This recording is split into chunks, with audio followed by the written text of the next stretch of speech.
Hey guys, how are you?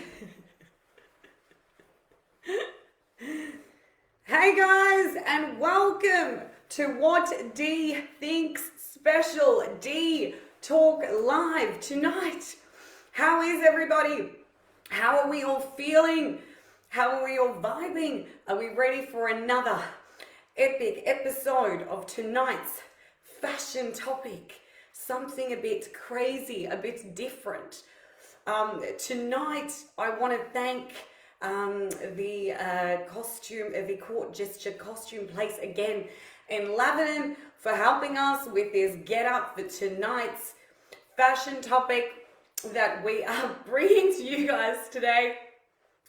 And there's a story behind why we're doing this, and it has to do with 2020.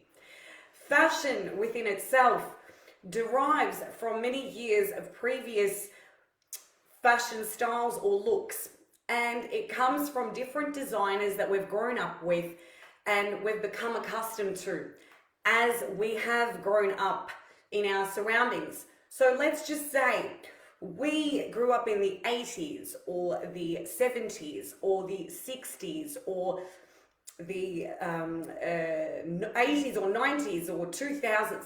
We ended up picking up specific fashion looks in order to help us mold who we were and what type of person we were. And that's what happened in the 70s and the 80s when they first had specific hairstyles that were connotatively taken from music artists or models. So years and years ago, in the 70s, this specific hairdo that I'm rocking today, like I'm Pat Benatar from Love is a Battlefield, one of my favorite songs actually, became so popular, but it was originally a lady's hairstyle. It was never a men's hairstyle. And in 1972,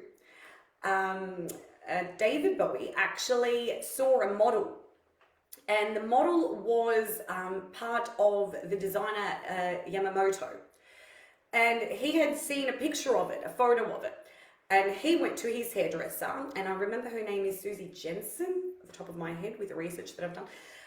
And he basically said, can you do this? And she's like, oh my God, this is like a lady's hairstyle. How am I going to do this?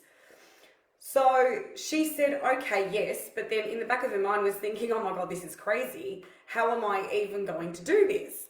So she ended up cutting his hair in a mullet style, which is what I'm portraying at the moment.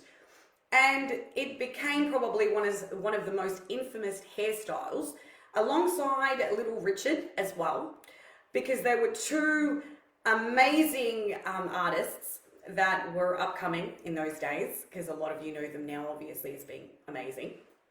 And they made this hairstyle rock, right? So now, the question for tonight is, the mullet, fashion or faux? It's becoming predominantly one of the biggest hairstyles in Australia and all around the world at the moment.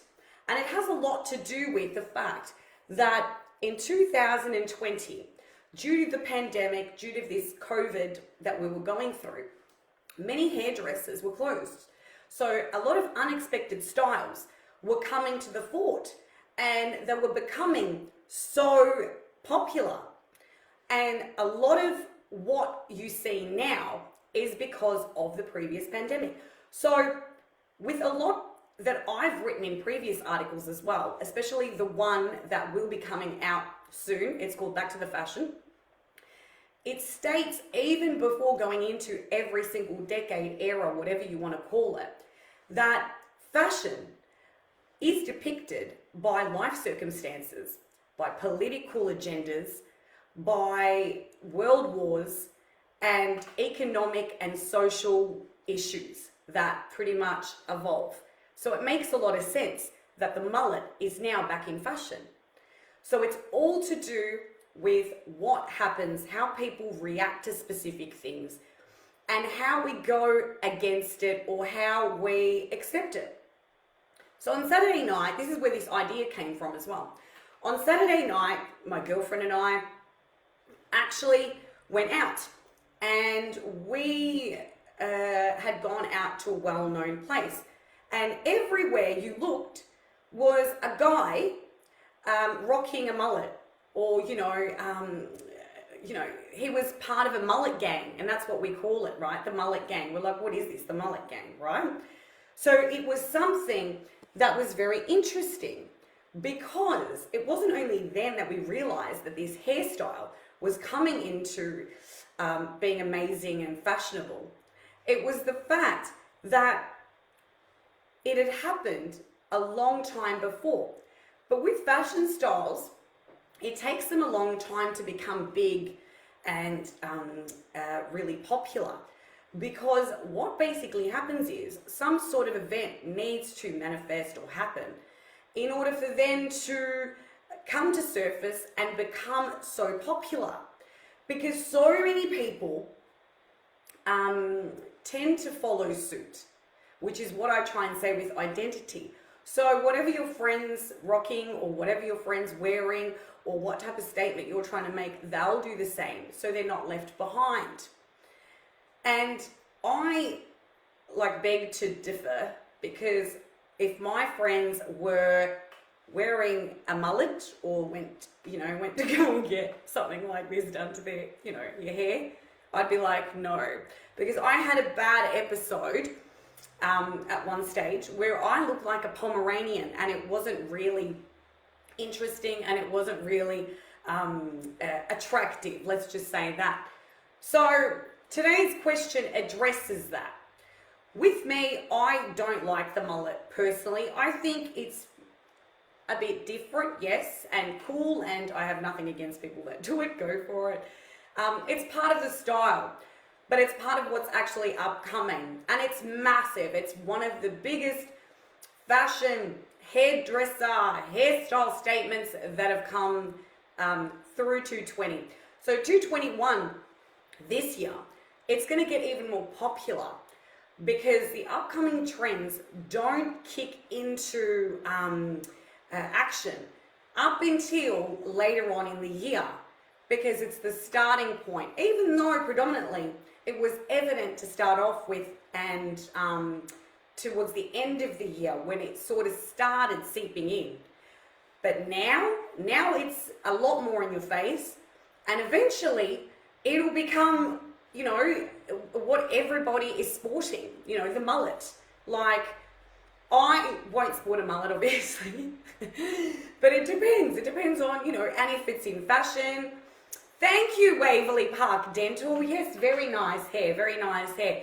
Waverley Park Dental, would you actually wear something like this? Would you have your hair? Do you like mullets? You guys tell me, what do you think? Do mullets, are they fashion? Are they faux? What are they exactly? Or is it somebody's individual, identity, or what is it exactly? And that's what I try and say. So every fashion, hell yeah, every fashion item, whether or not, because fashion always comes into context. It comes and goes. You see styles that you might not see for a very long time, and out of nowhere they just come back. And that's what a lot of the actual journalists were saying too. They might be hideous, they might be derogatory, they might be just completely disgusting, but they're what's in, and that's what everybody's actually putting out there and saying that's, fashionable, and when, is it fashion, or is it just, oh my God, like what is it exactly? So it is part of fashion, I think, because it has come from such amazing fashion entrepreneurs in the past, and artists that did sport something like this. You can have your personal opinion, and not agree with what everything or anyone, says, because you have free will, obviously. And you don't have to agree with me and say, oh my God, it's amazing, or oh my God, what the hell, like that's so ugly, I don't know if I'd date a guy with a mullet though, because, It'd look a bit weird. I don't know. I'm not used to, anyway, it just depends, right? So if you are into that sort of thing, that's great. Go for it. But if it's not your cup of tea, I guess, who are we to judge?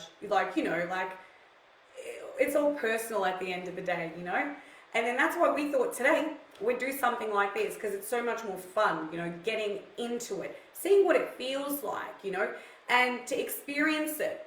And it's hilarious, because I'm looking at myself going, oh my God, I look so different, with the whole thing and everything. But it's fun. It's fun to dress up. It's fun to bring it about. And especially with fashion, it's my favorite thing in the world, as you guys know, and obviously helping people and stuff.